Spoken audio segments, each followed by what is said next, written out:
আসসালামু আলাইকুম। ভ্যাটের আজকের লেকচারে আপনাদের সবাইকে স্বাগতম জানাচ্ছি। আমি মোহাম্মদ আশরাফ হোসেন, সিএ প্রফেশনাল লেভেলে আছি এবং আমার 13টা সাবজেক্ট এই পর্যন্ত শেষ হয়েছে।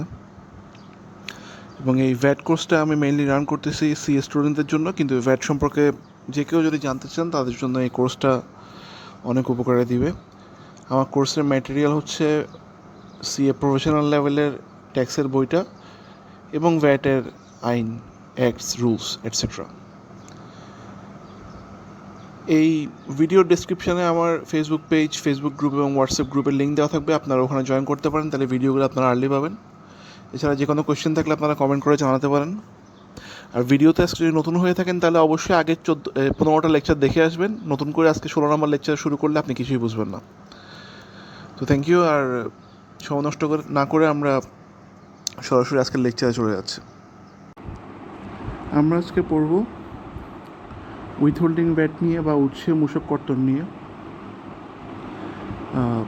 তাহলে আমরা সরাসরি টপিকে চলে যাচ্ছি।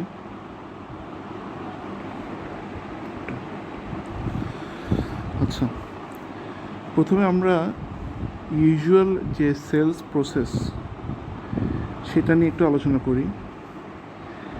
যে কোনো পণ্য সেলে কয়টা পার্টি থাকে? দুইটা পার্টি থাকে। একটা হচ্ছে যে আপনার একজন কাস্টমার থাকে, আর থাকে একজন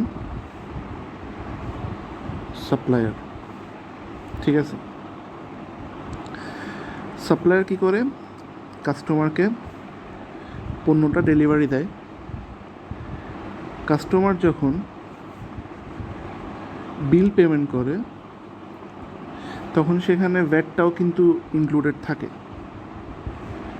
ভ্যাট, তাহলে এই ভ্যাটটা বেসিক্যালি সাপ্লায়ার কিন্তু কাস্টমার থেকে নিয়ে সরকারি কোষাগারে কী করতেছে? জমা দিচ্ছে। ঠিক আছে? তো এখানে আসতেছে যদি উইথহোল্ডিং ভ্যাট হয় তাহলে কী হবে?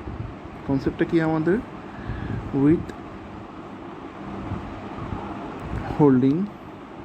উইথহোল্ডিং ভ্যাট বা উৎসে মূসক কর্তন যেটা আছে সেটা যদি হয়, সেটা হচ্ছে যদি আমার কাস্টমার একজন উইথহোল্ডিং অথরিটি হয়। উইথহোল্ডিং অথরিটি মানে কি? যে সকল সংস্থাকে সরকার ক্ষমতা দিছে,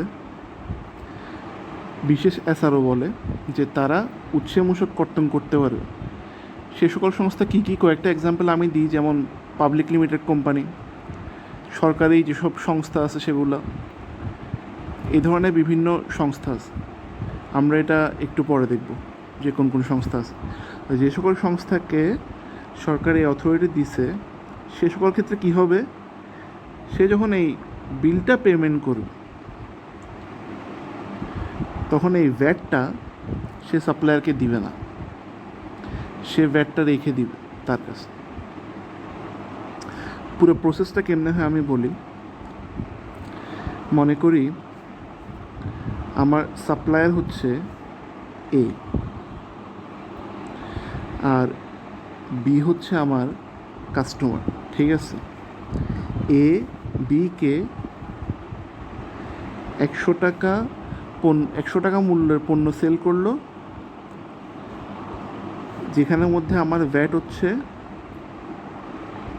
15 টাকা। ঠিক আছে? 100 টাকা হচ্ছে পণ্যের দাম, আর ভ্যাট হচ্ছে 15 টাকা।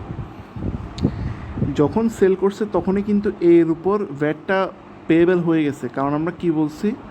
আমরা জানি যে যখনই আমি কোনো পণ্য সেল করব, অথবা আমি পণ্যটা ডেলিভারি দিব, অথবা ওই পণ্যের এগেনস্টে টাকা নিব, অথবা ওই পণ্যের এগেনস্টে ইনভয়েস ইস্যু করব, যে কোনো কিছু করলে কিন্তু আমার ভ্যাটটা ট্রিগার্ড হয়ে যায়, মানে এই ভ্যাটটা আমাকে দিয়ে ফেলতে হবে। ঠিক আছে?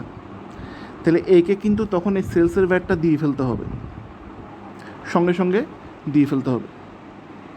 তাহলে এ কিন্তু 15 টাকা সরকারি কোষাগারে জমা দিয়ে দিছে।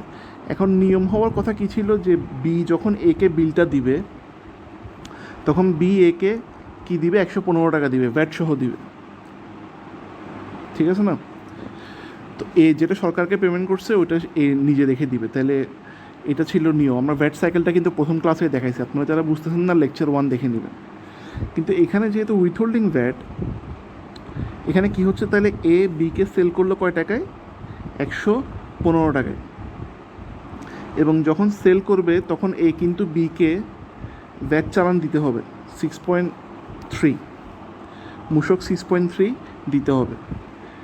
বি যখন যখন সেল করছে তখনই কিন্তু এই ভ্যাটটা দিয়ে দিছে, 15 টাকা এ আউটপুট ভ্যাট হিসাবে দিয়ে দিছে। বি যখন একে পেমেন্ট করবে, যখনই পেমেন্ট করুক না কেন, বি একে অনলি 100 টাকা পেমেন্ট করবে।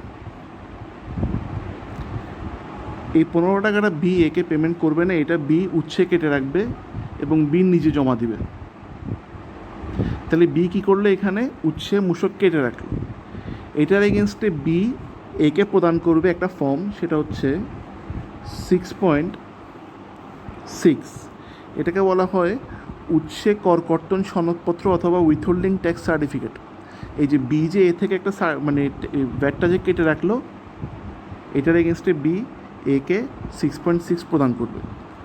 এতটুকু আমরা আসলে তাহলে ক্লিয়ার হলাম যে এ বিকে সেল করলো, যখনই সেল করলো একে নিজের থেকে ভ্যাটটা দিয়ে দিতে হবে। বি যখন একে পেমেন্ট করবে, বি হয়তো বা সঙ্গে সঙ্গে পেমেন্ট করবে যদি নগদে সেল করে, আর যদি নগদে সেল না করে বাকিতে সেল করে তাহলে কয়েকদিন পরে পেমেন্ট করতে পারে। যখনই পেমেন্ট করবে বি একে 100 টাকা দিবে, 115 টাকা দিবে না, বাকি 15 টাকা সে নিজে জমা দিবে ভ্যাট অফিসে। তাহলে দুইবার জমা হচ্ছে না এখানে? 15 টাকা এ একবার জমা দিছে, বি একবার জমা দিছে। এটা নিয়ে কী হবে আমরা ওখানে আসতেছি, বাট প্রসেসটা আগে বলে নিই যে বি একে যখন টাকা দিবে 100 টাকা দিবে, বাকি 15 টাকা বি আবার ভ্যাট কর্তৃপক্ষকে জমা দিবে এবং বি এটার এগেনস্টে একে 6.6 দিবে, যেটা হচ্ছে বি যে ভ্যাটটা কাটলো এটা সার্টিফিকেট। এবার আসেন এখানে 15 টাকা একবার এ জমা দিল আউটপুট ভ্যাট হিসেবে, আবার এখানে বি জমা দিল আউটপুট ভ্যাট হিসেবে। তো 100 টাকার এগেনস্টে ভ্যাট তো হওয়ার কথা 15 টাকা, কিন্তু আমার ভ্যাট কর্তৃপক্ষ পেয়ে গেছে 15 যোগ 15 সমান 30 টাকা। এটার কি হবে?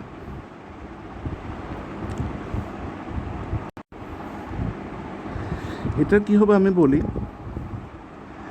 যখনই বি এই 15 টাকা জমা দিবে ভ্যাট কর্তৃপক্ষকে, কীভাবে জমা দিবে? বি এর ভ্যাট রিটার্নে করবে, ইনক্রিজিং অ্যাডজাস্টমেন্ট করে জমা দিতে পারবে। ইনক্রিজিং অ্যাডজাস্টমেন্ট করে কখন জমা দিবে? কারণ বি যেদিন, আমি এখানে একটা কথা বলি, এই সবগুলো আমরা আবার অ্যাসেরতে পাবো।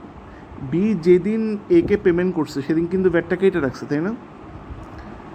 তাহলে বি যেদিন পেমেন্ট করছে তার 15 দিনের মধ্যে বিকে এটা ভ্যাট কোষাগারে জমা দিতে হবে। ভ্যাট কোষাগারে কী করতে হবে? 15 দিনের মধ্যে জমা দিতে হবে। আরেকটা জিনিস আমরা বলি, সেটা হচ্ছে ভ্যাট রিটার্ন। এই ভ্যাট রিটার্নটা আমরা কখন জমা দিই? আমরা ভ্যাট রিটার্নটা জমা দিই পরবর্তী মাসের 15 দিনের মধ্যে, মানে জানুয়ারি মাসের ভ্যাট রিটার্নটা আমরা জমা দিই ফেব্রুয়ারি মাসের 15 দিনের মধ্যে। সো যদি এরকম হয় যে বি এ থেকে ভ্যাটটা কাটছিল 1 তারিখ ফেব্রুয়ারি মাসের, তখন বি এ ভ্যাটটা তো ভ্যাট রিটার্নের সঙ্গেই জমা দিতে পারতেছে, যেহেতু 15 দিনের মধ্যে আমি রিটার্ন দিব, রিটার্নের সঙ্গে একসঙ্গে আমি রিটার্নের মধ্যে ইনক্রিজিং অ্যাডজাস্টমেন্ট করে কী করবো? জমা দিয়ে দিব। বাট যদি আমি ভ্যাটটা কাটি ধরেন মাসের 10 তারিখে, তখন তো আমি ভ্যাট রিটার্ন তো জমা দিচ্ছি না, কারণ আমাকে 25 তারিখের মধ্যে এটা জমা দিয়ে দিতে হবে, তাই না? 25 তারিখ তো আমার কোনো ভ্যাট রিটার্ন যাবে না, তখন কিন্তু আমাকে ইনক্রিজিং অ্যাডজাস্টমেন্ট ছাড়াই ভ্যাট, মানে সোনালী ব্যাংকের মাধ্যমে এটা ভ্যাট অফিসে জমা দিয়ে দিতে হবে। কারণ আমার বাধ্যবাধকতা আছে যে আমি যেদিন ভ্যাট কাটবো, আমি কাস্টমার, আমি বি, আমি যেদিন ভ্যাটটা কাটবো তার 15 দিনের মধ্যে আমাকে কী করতে হবে? জমা দিয়ে দিতে হবে। তাহলে আমি 15 দিনের মধ্যে জমা দিয়ে দিলাম। জমা দিতে হবে কয়দিনের মধ্যে? 15 দিনের মধ্যে। জমা দেওয়ার পরে আমাকে কী করতে হবে? একে আমার 6.6 দিতে হবে না? আমি যে এ থেকে ভ্যাটটা কাটছি এটার সার্টিফিকেট দিতে হবে। এই সার্টিফিকেটটা আমি কখন দিব? জমা দেওয়ার 3 দিনের মধ্যে। ঠিক আছে? আমি ভ্যাটটা সরকারি কোষাগারে জমা দেওয়ার 3 দিনের মধ্যে আমাকে একে কী করতে হবে? 6.6 দিতে হবে। এরপর এই 6.6টা ইউজ করে এই কী করবে? তার ভ্যাট রিটার্নে ডিক্রিজিং অ্যাডজাস্টমেন্ট নিয়ে নেবে।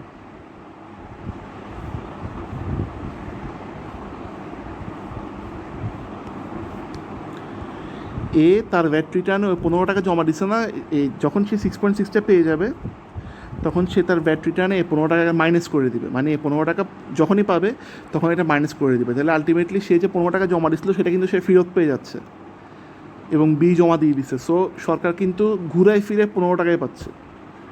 তো আপনি জিজ্ঞেস করতে পারেন যে এত প্যাচ করার কারণটা কি? এত প্যাচ করার কারণটা হচ্ছে যে সরকার যে সোর্সে কেটে রাখছে, মানে সরকার ইনশিওর করছে যে এই ভ্যাটটা যেন চুরি না হয়, এটা যেন মিস না করে। এই জন্য দরকার হলে 2বার কালেক্ট করছে, 2বার কালেক্ট করে একবার ফেরত দিয়ে দিচ্ছে, মানে নেট ইফেক্ট 15 টাকায় থাকতেছে। আচ্ছা, এখানে একটা কথা আছে,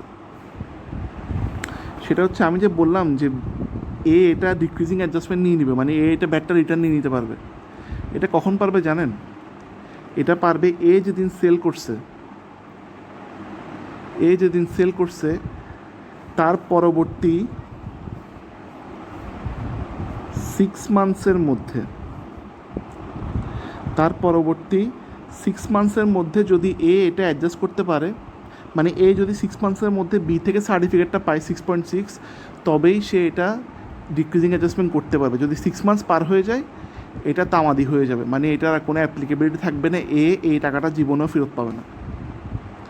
এবং এটা হচ্ছে একটা উইকনেস এই ভ্যাট অ্যাক্টের। কারণ দেখেন, আমরা অনেক সময় বাকিতে পণ্য বিক্রয় করি, বাকিতে পণ্য বিক্রয় করলে আমরা ওই টাকাটা 8 মাস পরে বা 9 মাস পরেও নিতে পারি না, কাস্টমার রিলেশনের কারণে নিতে দিতে পারি।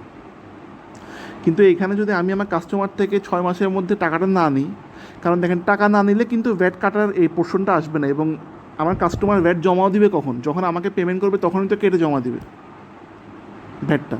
সে জমা না দিলে তো সে 6.6 পাবে না, ইস্যু করতে পারবে না। তো সে 6.6 ইস্যু করতে না পারলে আমি আবার ডিক্রিজিং অ্যাডজাস্টমেন্ট নিতে পারবো না। তাহলে এই সব কিছু 6 মাসের মধ্যে না হলে কিন্তু আমার এই টাকাটা মারা যাচ্ছে। তো এটা হচ্ছে এই ভ্যাট আইনের একটা উইকনেস। আজকের ক্লাসে আমরা তাহলে বুঝলাম কি, এই উইথহোল্ডিং ভ্যাটের যে বেসিকটা সেটা আমরা বুঝলাম।